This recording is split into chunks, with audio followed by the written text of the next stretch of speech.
What is up, Ham Radio? Kilo Echo 8, Papa Zoo November, the Ham Radio Adventure Guy. Thanks for stopping by, your one stop for everything Adventure Radio. It is Hump Day. Time for the Hump Day Happy Hour. And we're going to start it just like we always do by thanking these guys right here. They are the Patreons, and they are absolutely awesome.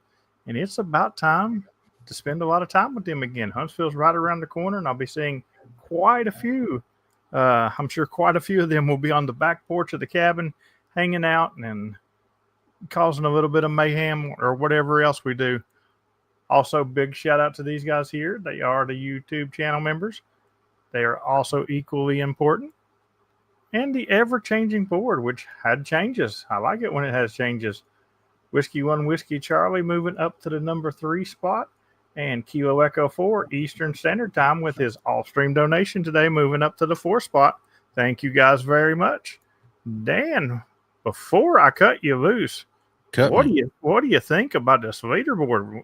Looks like YouTube finally gave us the leaderboard. They did. And if you are up at the very top of the chat, you'll see like right now it says 75 XP. If you click on that bad boy, it'll show you a leaderboard.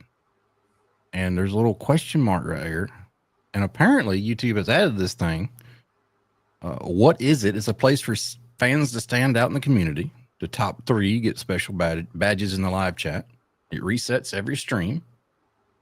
That's pretty cool. And how do you get on the leaderboard? Or how do you collect XP points is what they call it. You send live messages and super chats, super stickers. Basically just you participate. Pretty nifty. I think it's pretty nifty. Pretty cool. And currently, Mr. Gene McPhee is number 1. But I'm going to let you give some shout-outs, Dan. Yeah. Oh, yeah. Episode 204 is where we're at. Hump Day Happy Hour. Happy Wednesday to everybody. And let's see. I'm going to do this in leaderboard order. Right now, Gene McPhee from Killeen, Texas. That's N3XUS. Andy Callie would be next. Toby, Alpha Delta 2 Charlie Delta. Hello. And then let's start from the top of the list and work down. KO4 SSH. Bill, how you doing, buddy? Michael, Kilo Echo 4 Eastern Standard Time, and Kilo 4 Alpha. What's going on? Kent Kilo 9 Alpha Echo. Good evening, my friend. Kenny, KC5 MJ Echo. Hello. Our buddy Ronnie's here, buddy. Kilo Oscar 4 Zulu. Romeo X-Ray. What is going on? Mike 88KB is here. Bob, Kilo Oscar 4 Zulu, India Kilo. Alpha Echo 4 X-Ray Oscar. That's our buddy Ron Chris over at Georgia Parks and Propagation. Or as James says, recreation. Welcome. Frequency Frontiers. What's going on, buddy? Dad's here. Kilo Delta 9 Uniform Victor Kilo. Cuz contact here. Whiskey Delta 4 Juliet Mike. And let's see. Echo 8 Romeo Whiskey Romeo is here. Liz and fam. How you doing tonight? Kilo 8 Golf Quebec is here. Good to see you, Terry. Whiskey 1 Whiskey Charlie. Kilo 8 Golf Quebec is here. Good to see you, Terry. Scott N2 TKT. Good evening, everybody. And welcome to another episode of Hump Day. Kilo 8 Golf Quebec is here of Hump Day Happy Hour. And episode 204. And hopefully everybody's having a good week. Kilo 8 Golf Quebec. Hopefully everybody's having a good week so far. What's going on, James? Not a whole lot. Living the dream. I felt like I was in one of your pileups for a minute there, buddy. It's the middle of the week, so I'm trying to make it through, I guess. And give me 1 second here. I'm trying to find something for somebody in the chat. Oh, poor Terry's have been having some trouble getting you with like no local propagation. All right, Gene McPhee, are you wanting the battery cable with a Anderson power pole, or which one are you wanting? There's quite a few for the battery. We're looking for a Shagu X6100 cable for a battery. That's what we're doing. Did it from Liz. They have them at West Mountain Radio. Pretty much any cable you want for it. So check out West Mountain Radio. That was the first place that came up for me. But as you said, Huntsville, just around the corner. Huntsville is around the corner, and you know what? It kind of goes with what I'm talking about tonight, because when I go to Huntsville, I'm going to be taking radio equipment. No.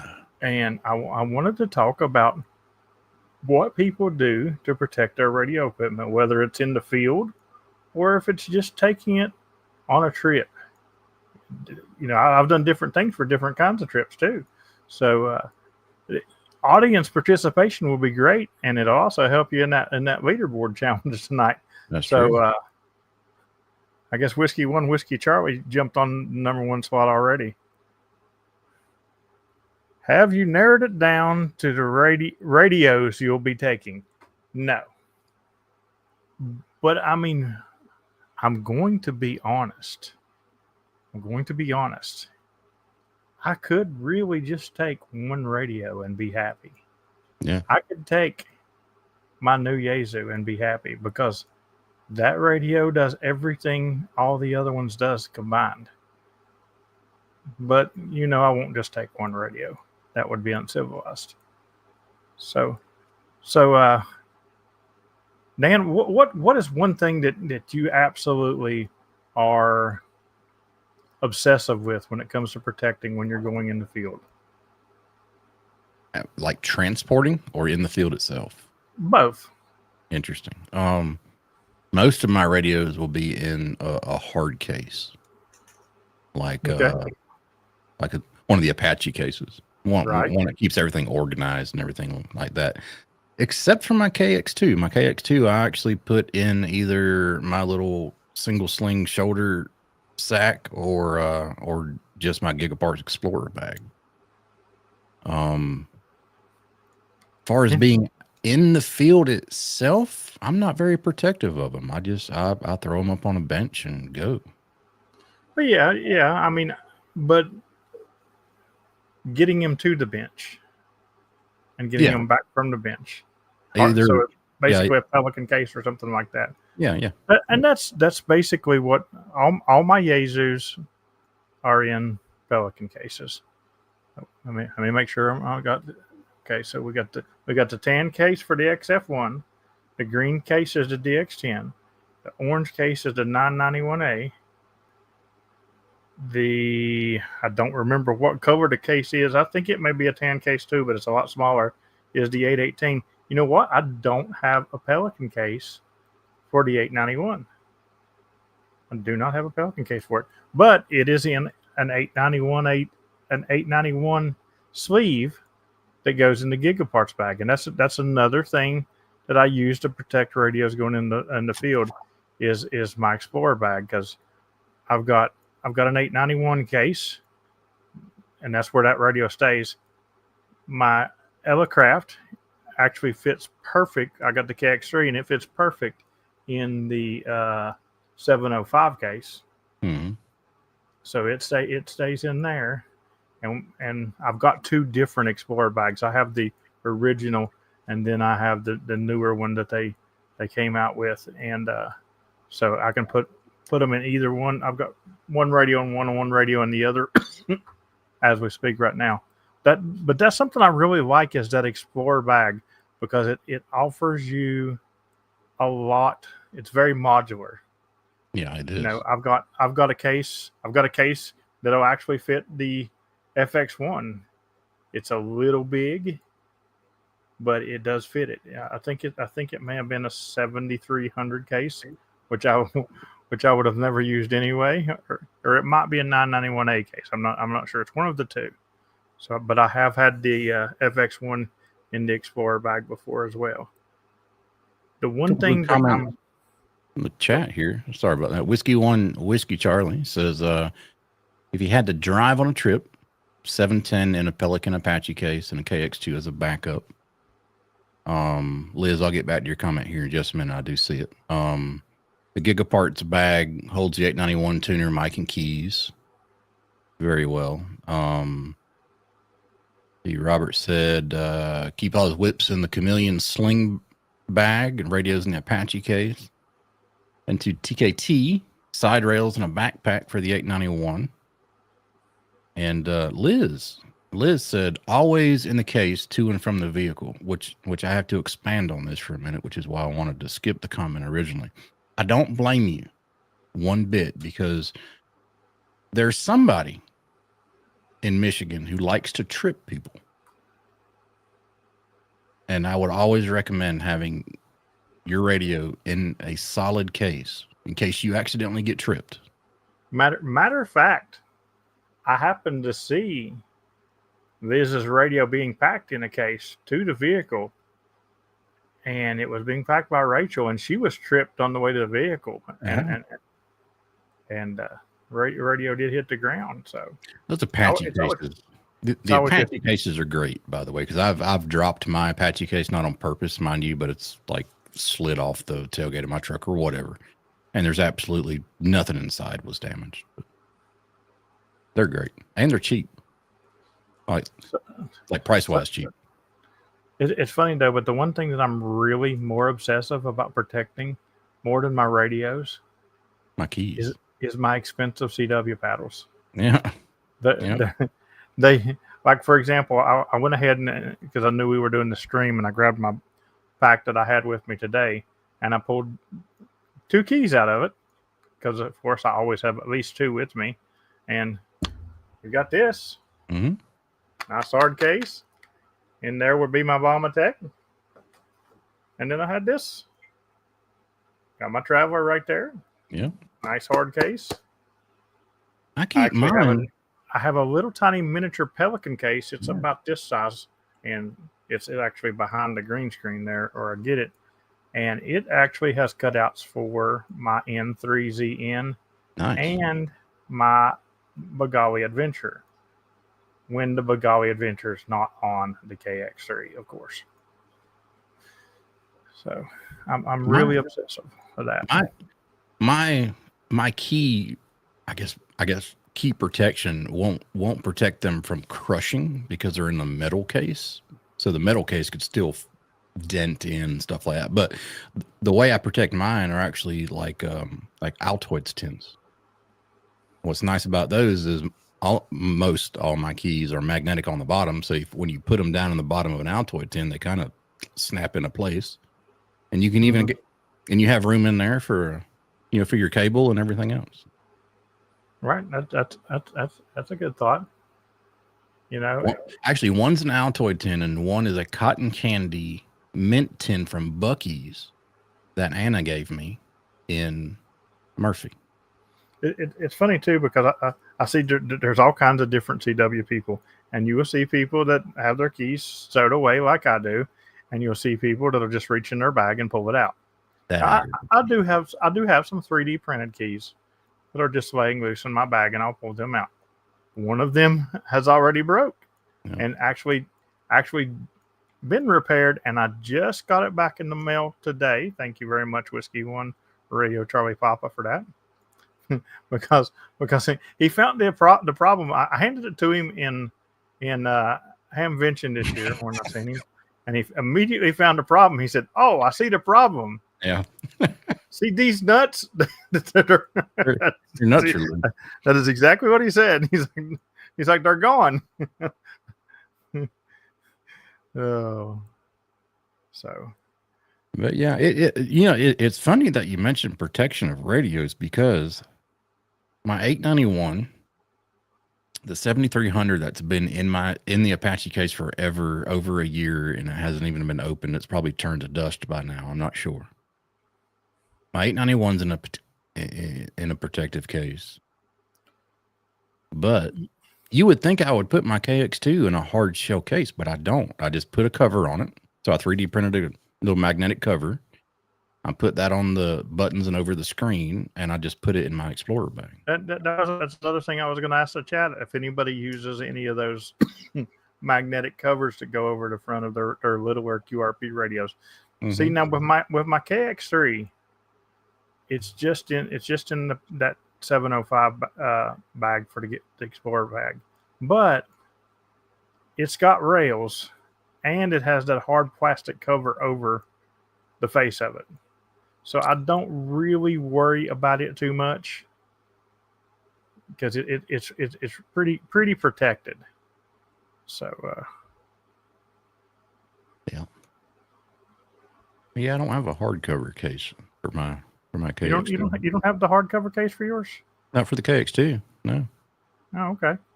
Does it have rails? It does. Okay. Yeah. Well, you should definitely get the case, man, and then you wouldn't have to worry about it. Oh, Whiskey One Whiskey Charlie still staying number one on the leaderboard. He's being interactive, guys. You got to be interactive. Yep, same for his KX2 and KX3, pretty 3D printed. Yeah. Matter of fact, hold that thought for a minute, and I'll go get mine, and I'll show you. You know, while you're doing that, speaking of 3D printing, Brian, you'll love this. I'm not going to say what the piece that I'm going to show you is, and the piece that I'm going to show you first, I did not print at all, but I have been waiting for something to be built for me, and it showed up in the mail today. But it is designed to hold something different than what I have.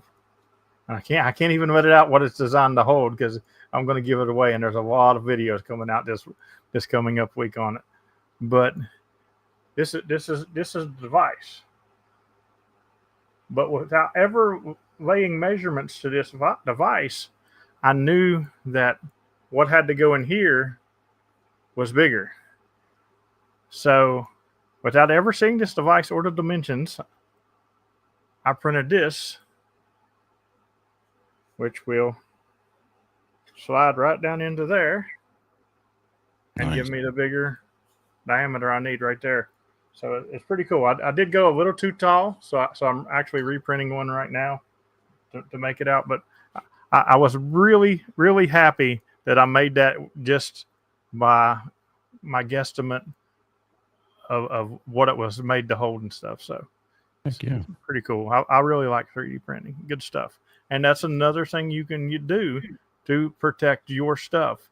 You can 3D print a lot of stuff to protect stuff. All right, so that's 3D printed. It's actually a PP Man design that I 3D printed. And this is over my KX2. I do have the side rails on my KX2 for a little bit of extra protection. But this is basically just a magnetic cover that just goes over the face of your KX2. You probably would like that a lot better than the case anyway. But the case is a little bit of a pain in the butt to take off because it fits in there very snugly. It does. I had that little I guess it's a polycarbonate case that goes with it. A little shield that goes over the top of it. Yeah, that's what I'm talking about for the hard case. Yeah. Yep. I have that. But no, I just take this and I put it right into the pouch in my Gigaparts Explorer bag, and it just sits in there. You just set it in the bag itself. I just set it in there just like this, zip it up, and done. I don't baby my KX2 around, which is funny because you would think I would, being it more expensive than the 891, but the 891 I guess is more protected in travel than my KX2 would be. I never thought about that. My 891 again. It's like I said, it's the only Yays are just not in a hard case, but they're built like tanks. It's built like a tank. Honestly, I really, when I had my original 818, it wasn't in a case. The only reason I have a Pelican case for the new one is because it came with it when I got it.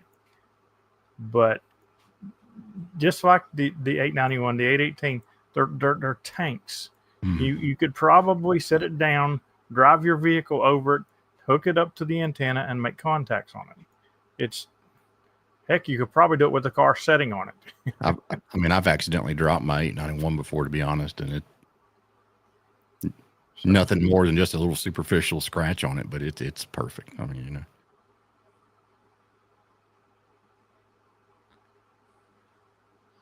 Yes, 3D rails. Yeah. Designing 3D prints takes forever sometimes. And It's fun. I'm not a great designer to start with. People like PP Man, he's really good at stuff like that. But I like to tinker with it from time to time and make stuff. So and it's a lot of fun. My 3D printer runs quite a bit, but it's stuff that's already designed. We'll say. Yeah, how does All right, everybody? Now, I do have a smaller Pelican case, not radio related, but all of my DJI batteries, wireless mics, cables, and everything like that, I have in one of the smaller Pelican cases. Not a Pelican case; it's an Apache case. But yeah, okay. That's something I need to do is put all my mics and my batteries and all my stuff in one case. It's you have no idea how aggravating. Now, and Terry's in the chat. Terry will tell you, if I'm going somewhere, I don't have to even be staying overnight. But if I'm going somewhere and there's going to be a film done while we're doing radio stuff, it's like I'm bringing stuff to live for 3 weeks. Oh yeah, it's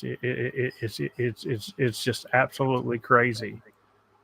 Well, matter of fact, the last time, which I did stay the night before, but I only had like an extra shirt and a pair of shorts as far as clothes went. Oh, and I had an extra pair of shoes. But I got down to Terry's house, and Terry said, "We're just going to be gone one day, right?" that's funny. He's like, "Are you staying the weekend? What's going on here?" Yes. I'm just as bad. I do the same thing. You're right. Like it's absolutely crazy because I'm, there's actually another topic I wanted to talk about besides protecting your gear, and we're going to touch on it too. It's your ham radio OCD. We're going to talk about that too, but I'm obsessed. I do have an OCD where I have to have stuff to where failure is non-existent. Failure is not a word that is in my vocabulary. I don't use that word because I don't accept failure. So I'm typically prepared for everything. If something fails, it's going to be a video failure. I'm not as prepared video wise as I am radio wise, because I have failed multiple times with videos, stuff that I really wanted to put out too, but it happens. Yeah, I would say, when we go to the park, I pack just as much video stuff as I do radio stuff. I mean, as far as cases are concerned, because obviously, whatever you use in the video, whether it be an action camera, your phone, or a mirrorless camera, I bring a gimbal. I bring a monitor for that gimbal, tripod, wireless mics, and right there you're looking at basically a full, almost a full Apache case. Yeah, I guess I'm gonna have to get another Apache case here soon for my drone. Okay. Yeah. Speaking of that, I've been trying to play a little bit with. I got a cheap one sitting here at the house, and I'll tell you what, that thing, the drift is too bad. I can't fly that thing. Really? Like the drift on it is just I'll bring it up 2 foot off the ground, and within 3 seconds, it's done 50 foot away from me. Wow. Yeah, the drift on it is just absolutely stupid. So, overpack for anything as long as you're doing ham radio. Yeah. Yeah, like if I'm just doing something normal, I'm an underpacker. But if you're doing something abnormal, you're an overpacker. Yeah. Well, we all know what I do. Well, I've never been normal. Well, 3 is none and 6 is 1. Yeah. So it's funny story. When I was in the Boy Scouts and we would go camping, I would have this backpack. It's one of those big, I don't know how many gallons those things are. the big military backpacks that's like huge. I'd have it full of nothing but the gear that I needed. Yeah. Not my clothes, the gear that I needed. And it's funny because anytime any of the other scouts or something went wrong and they needed anything, they came to me. And it was funny because we were up RD Valley, and one of the scouts had went over to bank, and he had like 3 of his rods on rod holders, and he had them out there, and somehow something got a hold of all 3 of them and jerked them all in at once. And he's freaking out because they're all his dad's rods and all this stuff. And he comes back to camp, and he's like, I don't know what to do. And they're like, just go ask James. I'm sure he's got something. So he comes here. I know this is crazy, but I got 3 rods. They're probably at the bottom of the river. You got anything that I could possibly find them with? And I pull out this grappling hook. And he went out there on a tube with that grappling hook and fished around, and he got all 3 of those rods out of that river. And we're talking, you couldn't see nothing, in that river. So, but I've always been like that. So yeah, when I go do radio, as long as I'm near my car, I'm good because I've got enough supplies in my car. It's a good point. If you're in the state of Georgia anyway, or any national park, the rules and the regulations read you cannot operate your drone from within inside that park. I choose my words very carefully there because that's the way the state reads. You cannot operate your drone from within the state park boundaries here in Georgia. That's the truth. Now, I'm gonna tell you a little trick. If you are Part 107 licensed, where you can use your drone for commercial purposes, you can fly your drone over a state park all day long because the state park does not have any authority once you get off the ground. That is all FAA. They can say you cannot launch your drone or operate it from within the state park all day long because that's what happens on their grounds. Once you get in the air, that's FAA space. The state park has no control over that. You can be outside of the state park grounds, launch your drone up, fly your drone over the state park, and get the pictures you need and be perfectly legal. Pro tip. But don't you still have to be invisible? You have to be within visible from your drone. You have to be within visible line of sight of your drone at all times. Yes. Okay. So most state parks are like that in a lot of places. It ain't just Georgia.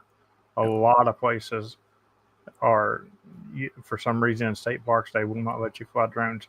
And then there's some that have just like no fly areas, like Babcock. You can fly your drone at Babcock, but they have no fly areas too.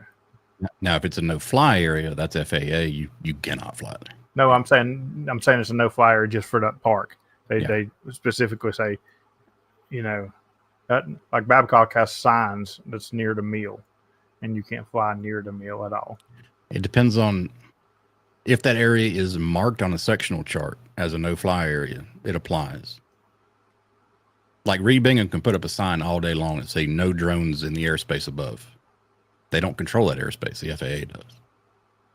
I mean, I can put up a stop sign at the end of my driveway. That doesn't mean you have to abide by it. You know what I mean?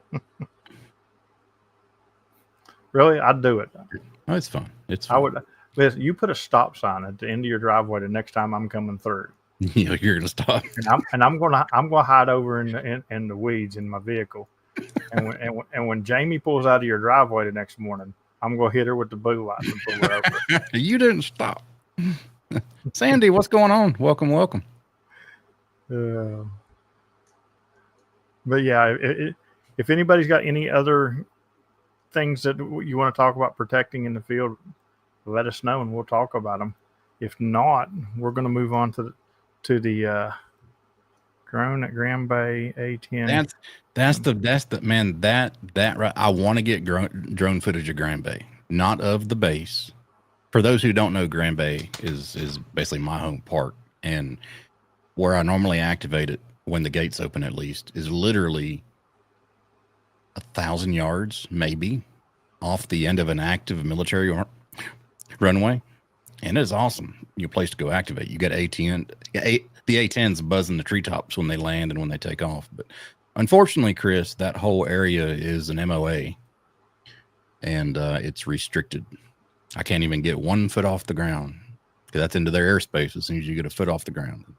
No fly in Grand Bay, which sucks. It's beautiful out there. Yeah.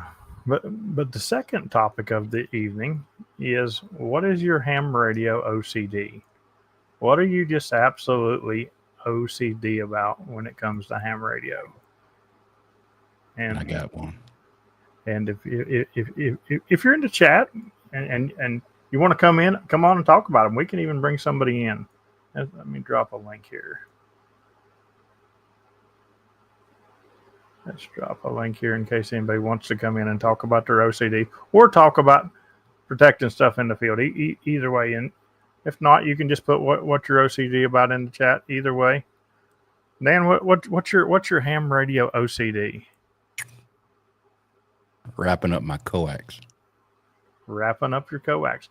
That is a lot of people's OCD is wrapping up coax. Yeah. And I think the majority of ham radio people, I have seen people let other people roll up their coax.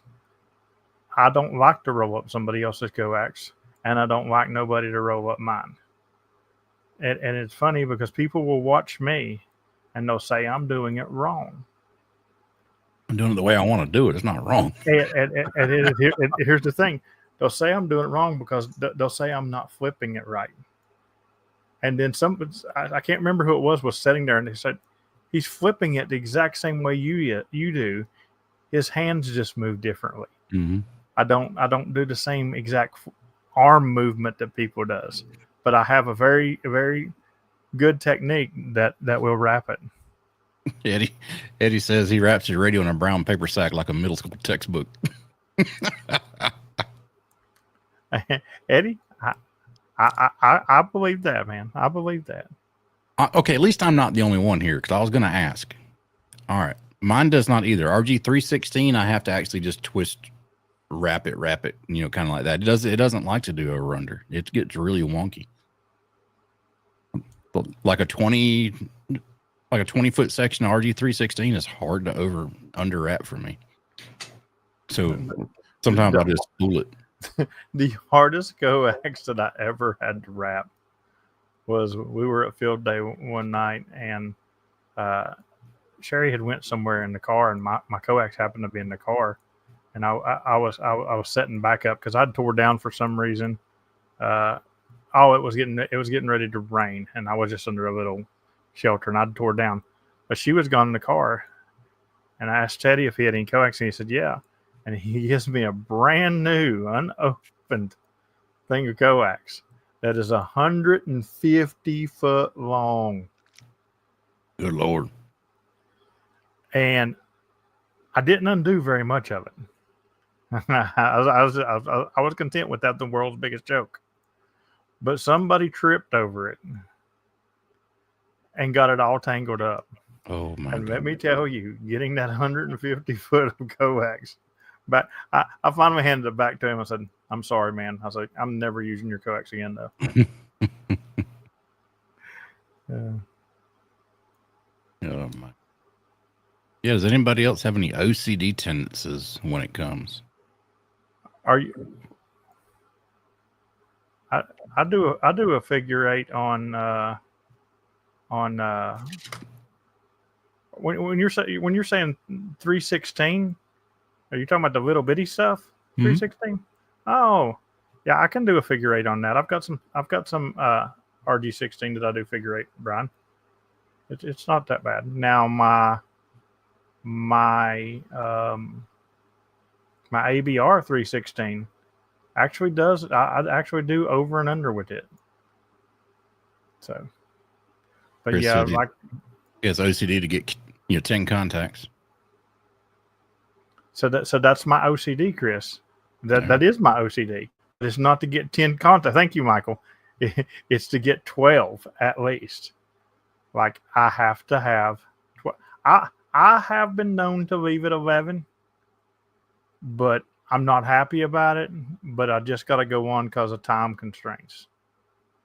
But that is my OCD. I've got to have 12 contacts or more. Even when I'm doing when we did the 51 Park Row, and they're like, all right, we're doing 10 contacts now. It's like, nope, we're doing 12. And we did way more than that anyway, but it had to be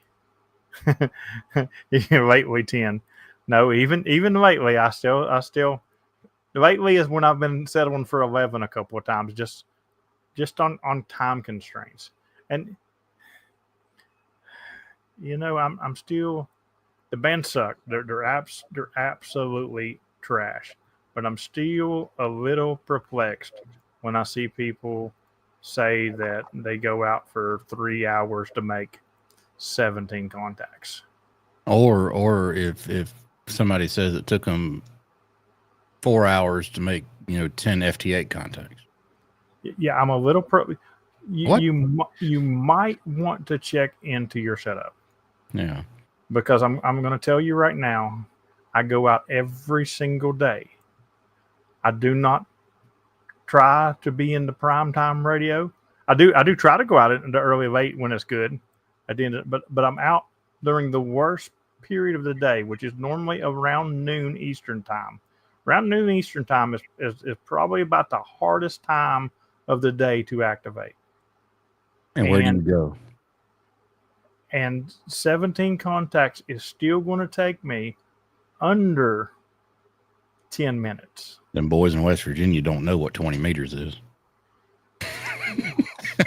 we know what it is. It's called the forbidden fruit. That's right. You boys are spotting into that 20-meter stuff. You don't understand the sin that you're unleashing on this world. I know. You got see all you guys that go out there and start on 20 meters, you're responsible for all these other people that go to these states that the people in the state need them parks and start on 20 meters. People, I just finally figured it out. People often say, why are you so popular? Or why is your pile up so big? Because I am the 40-meter king. That's why. Right. No matter how bad the radio is, I will spot on 40 meters. All right. So Robbie says CW, 5 whiskeys, 90 minutes, midday, terrible, 10 QSOs. Now, PP Man would have sent me a text after that activation and say, I killed it.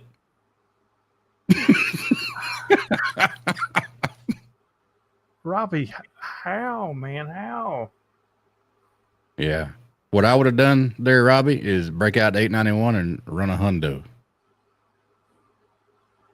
During the day lately, you have to be pretty much a glutton for punishment to run QRP anything. Mike, there he is. I killed it. Yep. Like, to get me to stay 90 minutes in the park, do you know how many contacts I have to make? We're probably pushing 200 contacts if I'm there for 90 minutes. Right. Or we're pushing some extreme thing that I've decided to do. I'm going to work 10 bands in this park today. In West Virginia, that'll be a rarity. Yeah. Can you imagine trying to do 10 bands from the bottom of Chief Logan? From the bottom, no. Yeah, that'd be brutal. Well, yeah. You know what? I bet you I could do it. I bet you I could do 10 bands from the bottom of Chief Logan and be activated in under 3 minutes. Oh, yeah. Yeah, but Sherry don't count. Because right across the street is Kilo Echo 8 Yankee Victor Delta, and she's going to give me 10 bands. Mike says, when I fish and don't catch anything, I whip out the M80s. That is not true, son. When I fish for a while on QRP and I don't catch anything, I'm breaking out like Fat Man. I mean, I'm dropping a nuke. No more QRP. That's it. Izzo, what's going on, buddy? So this is a thing. Hey, welcome, Don. Here's the thing, PP man. This is exactly why I don't fish, because I don't have the patience to fish. Right. If I fish, it would be like this: 1 cast, reel it in. 2 casts, reel it in. Last cast. Nothing heard. QRT. I think I'm done with this. That's right. You know what? The only thing I have ever had patience for like that is deer hunting. I can sit in a deer stand and not move for 8+ hours easy. You get me in a POTA park where I'm not making contacts, and I'm done with this. But luckily, because all you guys out there, I don't have that problem. I really just don't have that problem. Man, that happened to me not long ago. The 40 meters was drying up. I got a question to ask you about 40 meters too, James, in just a minute. But 40 meters was drying up, and we said, last call for 40, last call for 40. And all of a sudden, here comes another 30 minutes. I said, oh, why did I say that? Because I was ready to go, But my question, James, is I saw you last night. You were on 40 sideband for half hour, and I guess they just stopped calling because you went over to CW. Mm-hmm. That's kind of short for that time of night. I figured you'd be on there a lot longer than that. There was 2 times this week that late shift has been really short. Yeah, it was only about, I think I got 2:45 last night. Yeah. So, yeah. But now you got to remember too. I'll know there's more people out there, but it's like that. It's like that movie. I don't remember the movie, but the one where they say, "Are you not entertained?" If they stop calling, they stop calling. I don't want to say CQ over 3 times. It's just not in me. If I've traveled for a really, really, really long time to do a park and it's midday, yeah, I'll call CQ more than 3 times. But on a late shift, I'm not calling over 3 times. Because first off, I've been there for 30 minutes doing the early shift. You knew I was there. I think I'm going to stop. I'm going to stop saying last call.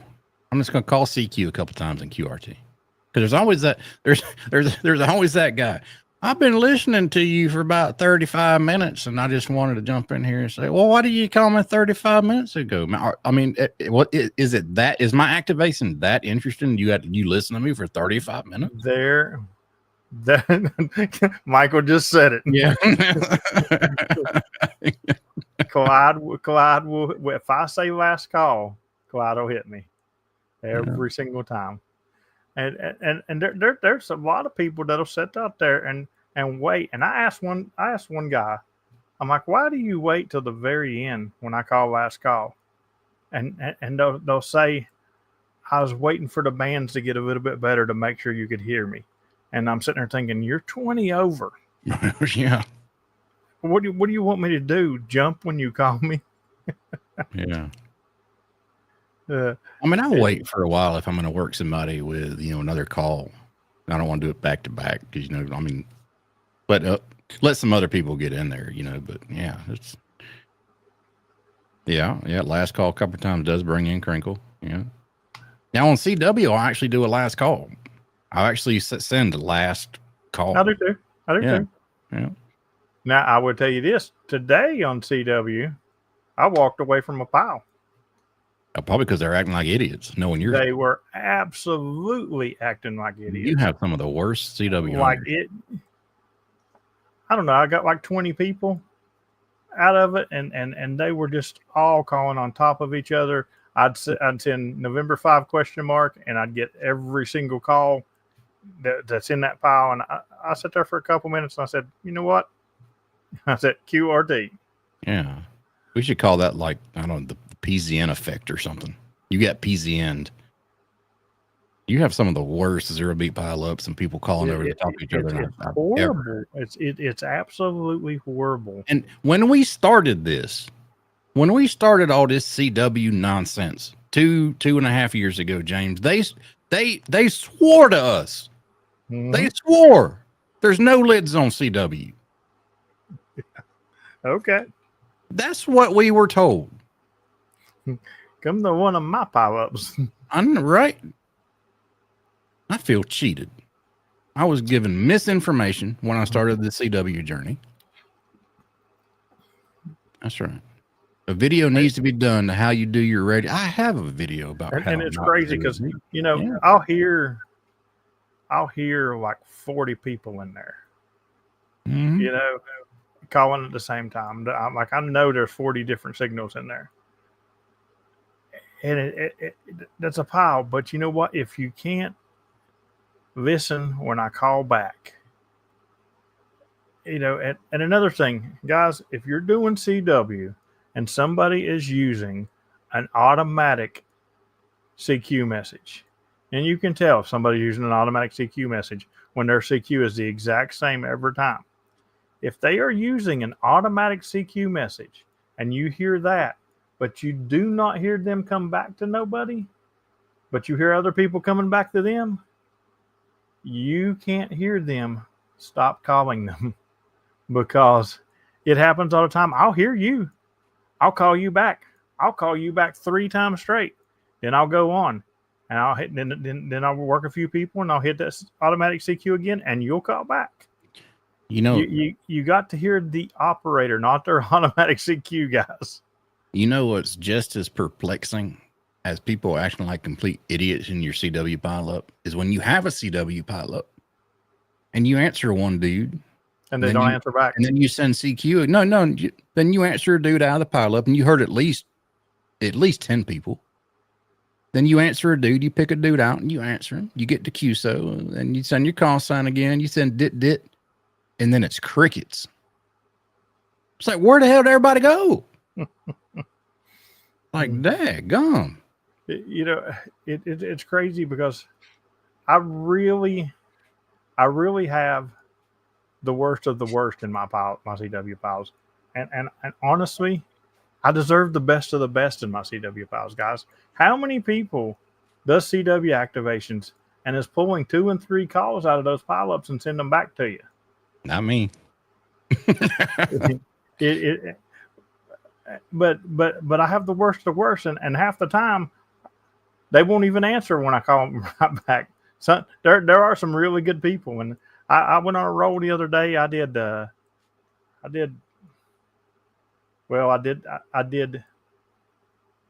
call, the Rose 5, and then a call. Then I went dit. Listened to the pile. I called 3 more calls, dit. Listened to the pile and called 2 calls, and I was like, man, I'm loving this. And then all the zero beaters got in there again. I'm gonna pick on Terry, but Terry, I mean, this is not singling you out. It's just a call sign that's short and sweet that I can play with. But so you hear Kilo 8 something in your pileup. You send K8 question mark. Nothing comes back. K8 question mark. Nobody replies. K8 question mark. Nobody replies. So you thought, okay, I heard it wrong. I sent my CQ again. Here comes K8. Like, come on, man. And that's like that in sideband too. That gets on my nerves. Yeah. It does. And there's people that I ain't gonna lie. There's one person in particular, and I ain't gonna say their name, and it's not Terry. So don't think it is. I'm not picking on you, Terry. But they'll hunt me, and I'll give them a 5-9 because they're 5-9, and they won't come back. Now, typically, I'll call you 2 or 3 times again, which I do that person, and then I'll move on. But I know this person's coming back, so I just go ahead and put them in the log the first time. And then I'll play this game with them 3 or 4 times during the same activation. They'll call back in, and I'll try them 3 times and then move on. And then eventually they get in the log, but they're getting logged. It ain't going to match on QRZ, buddy, because you're in the log from the first time. Right. Give me a second, Izzo. I'm going to link you a good video. It's when you transmit on the exact same frequency as the activator. Which is fine for rag chewing because you're just talking one-on-one. Or if there's a couple people even, it's not bad. But when you have 10 plus people zero beating on the same frequency, the activator cannot hear it just sounds like FT8 on crack. You do that for SSB. That's right. But we do that on sideband. That is correct. That is correct. And have you heard some of my pile-ups on sideband? They sound like crack too. There you go, Isa. Oh. All right. So with sideband, you can differentiate. I can talk. Different people's voices because they have different pitches. Same thing with CW. If you shift your transmit a little bit above or below the center frequency of what the activator is listening on, it gives you a different pitch or a different voice, so to speak. Okay, I got a question for you. Do you work Robbie quite a bit in CW? Me? Yeah. When I can. Yeah. I mean, lately at night I can't because 40 just goes way too long and I can't hear him. Okay. Whiskey One, Whiskey Charlie, you're in the chat. Do you work Robbie quite a bit in CW? I have a question for somebody that works him quite a bit because I want to see if it's true because it's true for me.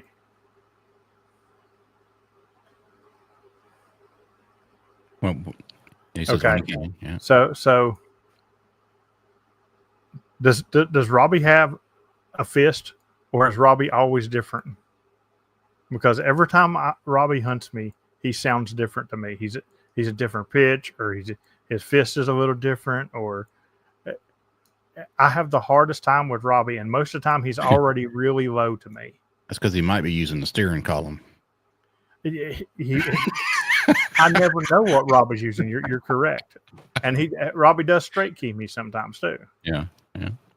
But I like most of y'all, I can know your fist. I know your fist, and it's great. But Robbie, I have that problem.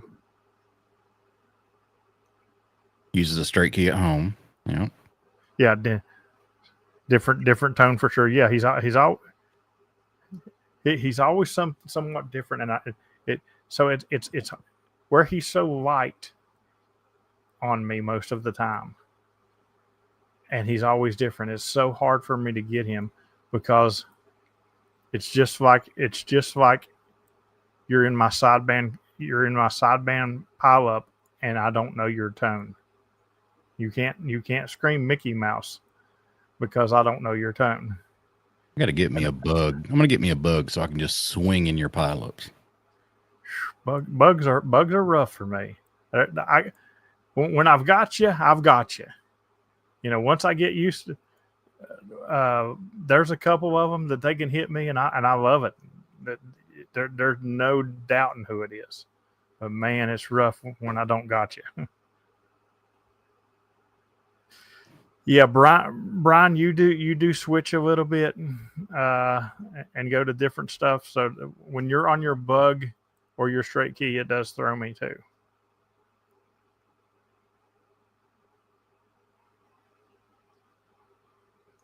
So yeah, straight key, bug, paddles, yeah.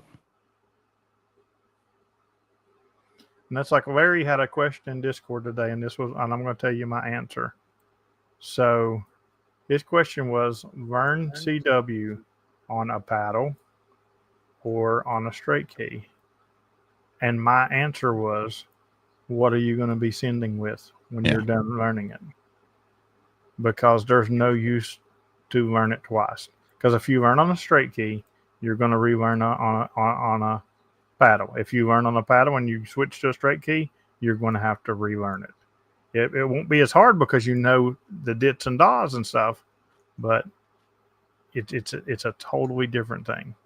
That right there is a boss right there. Zulu, Romeo X-ray. This is what I say. I say you should send your dahs on a paddle and your dits on a straight key. Well, I mean, sometimes in my pile-up, I'm running two paddles with my hands. I've got a bug on my right foot and a straight key on my left. Yes, sir. And that's when you, if you think I'm messing up, I'm not. You're just not understanding what I'm sending. That's right. Don't you understand the words that are coming out of my key? Nobody understands the words that are coming out of your key.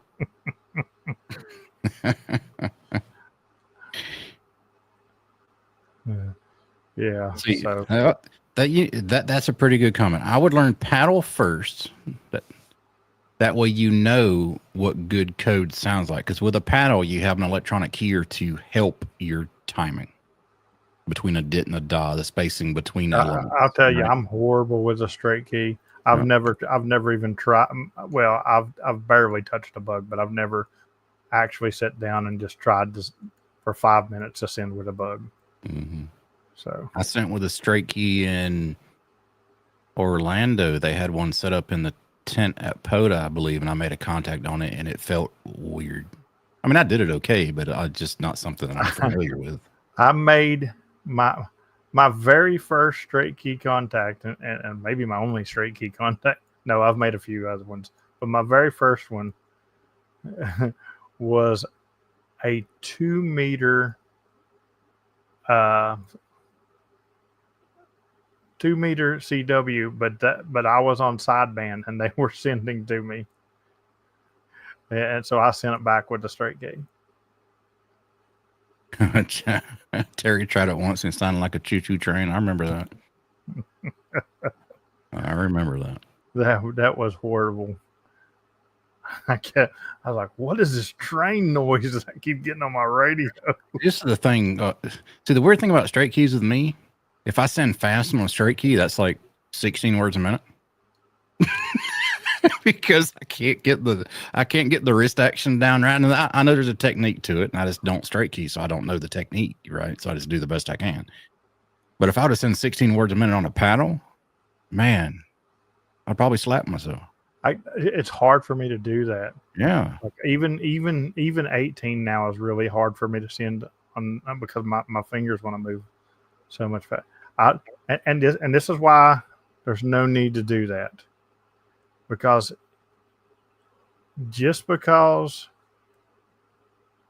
you are not fast with CW, you still need to learn at a higher speed because you need to hear the letters. Yeah. Just today, some guy come blistering in on me, and I caught one letter. You know, he was at between 28 or 30 on me, and I caught one letter, and I sent that letter back ? And then he sent the same speed, but he threw Farnsworth in there. And I got every single letter and the number, and I answered him. And then he sent a signal report blistering back. but you just learn at a faster speed to code, because you don't want to send faster than you could receive. But it's okay to be able to receive faster than you can send. No. So I can't copy code at 50 words a minute. Okay. But if you send me a single letter at 50 words a minute, I'm liable to get it. If you start running the letters together, forget it, because my brain doesn't have time to process. What if they send punctuation at 50 words a minute? Well, if I'm talking to Brian, he sends it like a Charles Dickens novel. I mean, he has semicolons and everything's in there. It's great, you know. All right, Dan. Here we have went over the hour. What you got coming up? We have not a lot. Hopefully, is it this weekend coming up? Support Your Parks 1920. Yeah. Yes, it is. Support Your Parks this weekend. So get out, get your certificates for activating and hunting. And thanks for joining us here on Hump Day Happy Hour, episode 204. I'm going to drop some links in the chat here too. Patreon and the Discord, where we are going to be going over to our after chat in Discord, which is a Patreon benefit James is going to let you know about right now. That's right. We are heading over to the after chat. And you know what? While I'm doing this, Dan, go ahead and look at the board and tell me who finished in the top 3 in interaction tonight. The top 3 in interactions, not counting me. I'm not going to count me. So, number 2 was Ronnie, Kilo Oscar 4, Zulu. Romeo X-Ray, and Kilo Echo 4 Eastern Standard Time, and Whiskey 1 Whiskey Charlie. Good deal, guys. Good engagement. Good engagement. I like it. So anyway, we are heading over to After Chat. After Chat is a Patreon Patreon reward. If you're not a Patreon, you can head over there and get a free 7-day trial. But the important thing is you must message me and Dan and tell us you got the free 7-day trial so we can get you in there. And, Patreon's a lot more than just After Chat. There's a lot of benefits to it. And it really helps me keep my venture going. I've got a lot of stuff that's still planned for this year. And all of this stuff takes money to get around. So, if you like the stuff that we do here on the channel, the videos and stuff and the adventures, maybe check out Patreon or help us out on the YouTube channel. Other than that, I'm going out to activate tomorrow if they don't talk me into doing it tonight. I'm going out the next day, the next day, and the next day.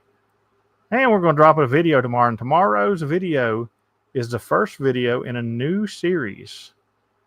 And that series was asked for in a comment on another video. They didn't ask for a series. They just asked for a video. But it's going to be a series now. So look forward to seeing the engagement on that as well. Other than that, thanks a lot, guys, and we'll catch you on the air. 73. 73, guys.